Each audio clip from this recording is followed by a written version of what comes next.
I'm Danny, this is the Scoob House, and these are 5 Things Scooby-Doo. As an overqualified Scooby-Doo fan, I often found that meme about how the Scooby-Doo villains didn't deserve to be arrested to be a little bit confusing. Either they're partway through a scam, they were criminals already. If it isn't our old friend Bluestone the Great, an ex-magician that's wanted in 6 states. Or they end up doing something totally not okay to the Scooby Gang during the episode. Believe it or not, there are some stakes in Scooby-Doo episodes. So I thought I'd track down 5 of the most dangerous Scooby-Doo villains to show you. Number 5. The Creepy Keeper. This one has a bit less to do with what the villain is doing to the gang, though this move, kind of uncool. But instead, our kind of familiar but very annoying baddie is running around sinking ships. Multiple ships full of crew. The episode literally opens with a bunch of crew having to jump on lifeboats to save themselves in a terrible storm because she turned out the lighthouse. The light is gone!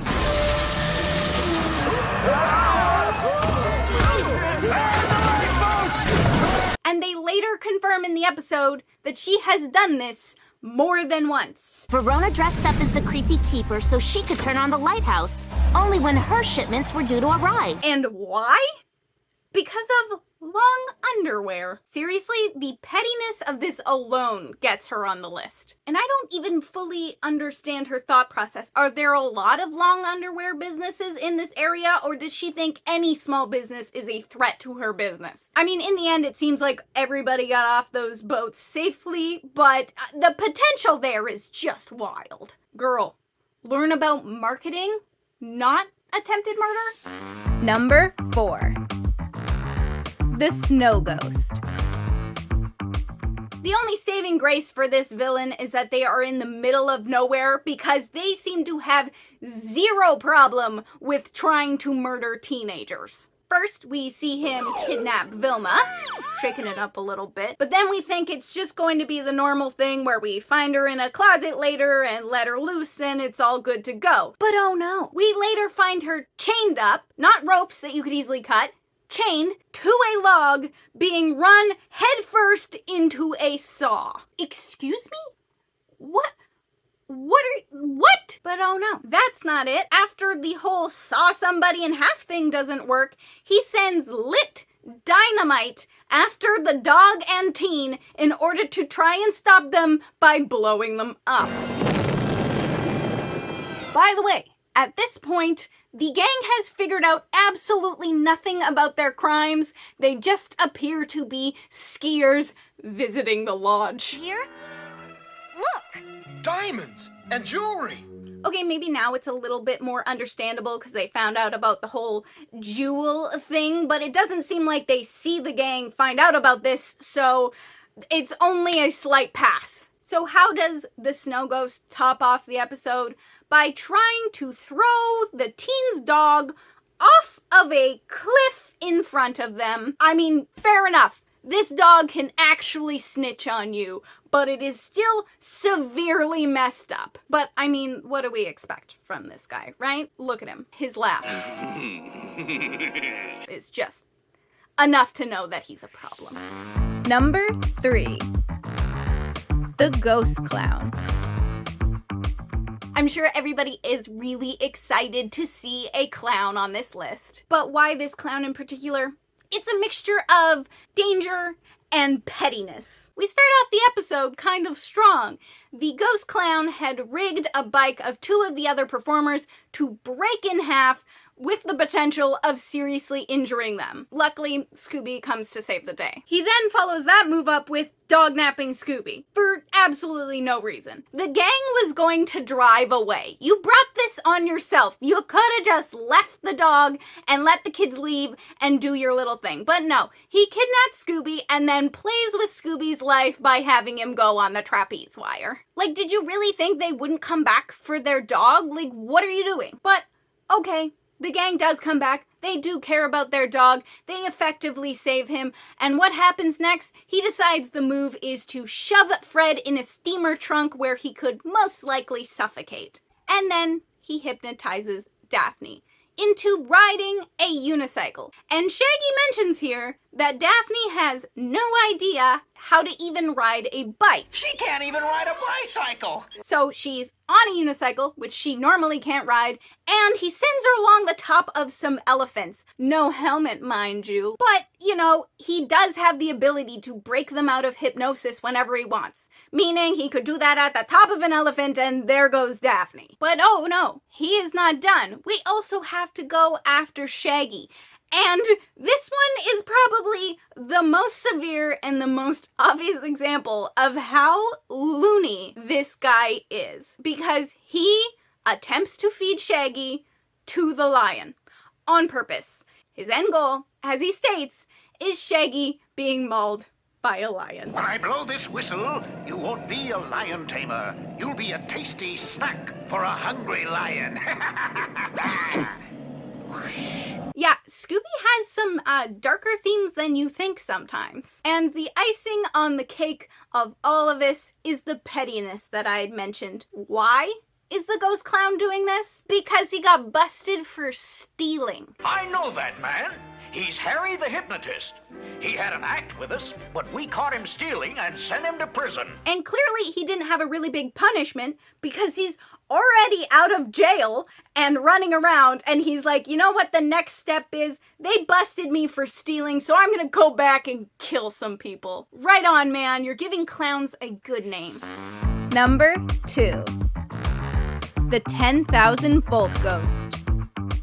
Some of these villains are just choosing violence right off the bat. Just 10,000 volts of electricity surrounding your entire body. This guy doesn't even care about his own safety. Now, I will say that the danger level of this suit does seem to be up in the air, though in concept, 10,000 volts of electricity and one touch equals a fried person. But it's pretty clear throughout the episode that this suit does emit a lot of heat. So at the very least, we're probably talking about some severe burns. But if the suit doesn't work like actual electricity, I don't understand why the villain would have to be in a rubber suit, and also why Fred's plan to catch the villain works in the end. To me, that means we're working with actual electricity here, despite some errors in the plot. That potential is one of the main reasons he's on the list. The other comes down to what he did to the town itself. They literally left an entire town without heat and power in what appears to be a crazy frozen remote location. All of those businesses were shut down, and probably a lot of livelihoods were ruined as well. Look at the pet shop. It's still full of animals who totally could have froze to death. So that's just bad karma right there. Can we not mess around with electricity? Please, get your real estate somewhere else. Honorable mention. The Faceless Phantom. In the spirit of our little pie chart here, I thought I'd tip my hat to the Faceless Phantom, who was not arrested. Not for the lack of dangerous moves, however, but because he apparently made sure nothing bad happened. Except, this close call. And that. And this here, which is a bit suspicious. That's strange. Your harness and wires look fine. It wasn't sabotage. Nothing was sabotaged? What's this then? And Shaggy and Scooby technically saved Vilma, so I don't know what you're talking about. At the end of the episode, he even thinks that he deserves to go to jail for what he's done. Oh well, I suppose I'd rather go to jail than to have my name on this movie. But no, he's got grade A plot armor, courtesy of Freddy Boy. Jail? What for? Nobody got hurt. You were only using your mastery of theatrical effects to scare us. Nobody got hurt. What? Well, sure, Fred. If you're okay with it, good on you, man. Number 1. The Phantom Virus. And finally, we wrap it up with a movie villain. A computer virus come to life in the real world. I'm actually kind of surprised at the amount that people overlook how dangerous the Phantom virus could actually be. Like, they are very, very lucky that he gets beamed back into cyberspace. Professor Kaufman literally goes over how dangerous the Phantom virus would be to the real world, and they kind of just blow past that fact. Our civilization is so dependent on technology that this virus is a threat to the entire world.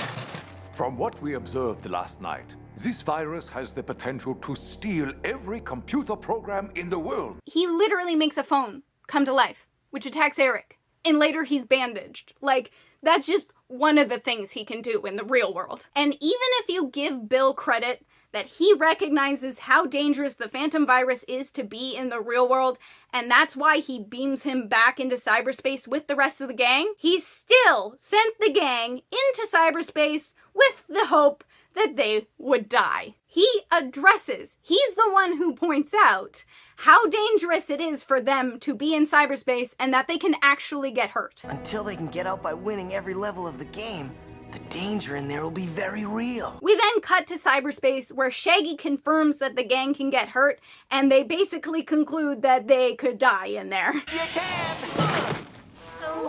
Shaggy, are you all right? I think so. But I made an important discovery. In this video game, you can get hurt. Or worse. We'd better be careful. And Bill knows this game. He's been around it. He knows the dangerous elements included in the game. But why?